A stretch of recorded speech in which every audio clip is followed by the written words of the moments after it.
anytime persecution has ever happened, anytime trials ever happen, it causes people to have to do something because they have to think differently. They have to get out of their comfort zone. They have to change behavior. They have to change whatever it is, their attitude, their mindset. They have to do things different. And, you know, you look at Stephen, who was went before the council and preaching about Jesus, and he gets stoned. You know, most of us would think, oh, this is tragic.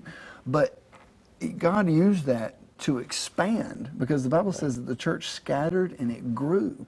You look all through the Bible, I mean, anytime, especially in the beginning, like in Acts, anytime they ever tried to stop the spread of the gospel, and what happened? It grew. The more they tried to stop it, the more they tried to kill people and throw them in jail, the more it caused it to grow. So, you know, I try to remember that in our own life whenever we're going through persecution or going through trials. God is wanting to get some glory out of this, because if he looked at the blind man and he said, this is going to be for the glory of God. If he looked at Lazarus and Lazarus is dead, he said, this is this way because it's for the glory of God. If I begin to look at whatever I'm facing and I don't look at it as, oh, you know, God left the gate open and the devil got in and got me, but I look at it as, you know what, God is always in control. So what is God wanting? What glory is God wanting to get out of this? Tell us how God has got the glory out of your challenges. Well, first of all, there's so much to say. I was well. Let's just answer the question first that you asked.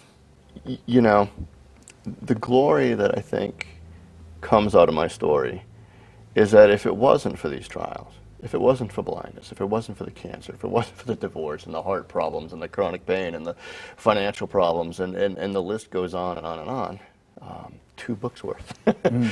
If it wasn't for that, what testimony would I have? Yes. And not to belittle any you know, anybody or any other type of testimony, but just for me, you know, how would I really be able to impact the kingdom? Yes, I could still, you know, talk to my neighbors. Yes, I could talk to my family and friends. Yes, I can go out on prayer walks like we do and knock on doors and share the gospel. I could still do that, and it would be effective and good for the kingdom. But there's just so much more that has already come and will continue to come out of me, not because of me, but because of, you know, in my weakness, His strength is made perfect. And so through my weakness of all sorts, you know, it's just, you know, from self-inflicted weaknesses to things I have no control over, like the eyesight. God gets the glory because it's because of that there's been 2 books, because there's been TV appearances and magazine interviews and blogs and opportunities to go speak and share, and already my, you know, testimony has been over 100 plus, you know, countries through television, even more through internet. And, you know, do I wish, you know, on one level it wasn't this way, it was another way, and I could, you know, see how beautiful my kids are, and jump in my car and go for a ride instead of having to, you know, call for a ride and wait forever, and, you know. But I see what you're saying, because Proverbs 19 says, many are the plans in a man's heart, but it's the Lord's purpose that prevails.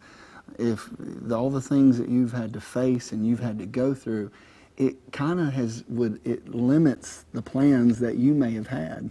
Exactly. So that only His purpose can prevail. Right, but the beauty of this is, now follow me, and I don't, you know, I'm certainly not looking to be controversial or you know, step on any toes, but the truth is the truth. You know, Messiah told us that we're to store up our treasures in heaven. Okay, He doesn't say you can't have things in this world, so that's not the issue. But our focus, I believe, is what He's telling us there, is to be heaven-minded. Yeah. So, yes, Jeff Grillo, the human flesh, would like to have things here in the flesh now. I'd like to be able to see. I'd like to be able to drive. I'd like to be able, you know, add what you want to the list. But in the grand scheme of things, one of the most amazing lessons I've learned is how temporal and fragile this life is. We're all a heartbeat or a breath away from eternity. And that's what really matters at the end of the day. Who cares?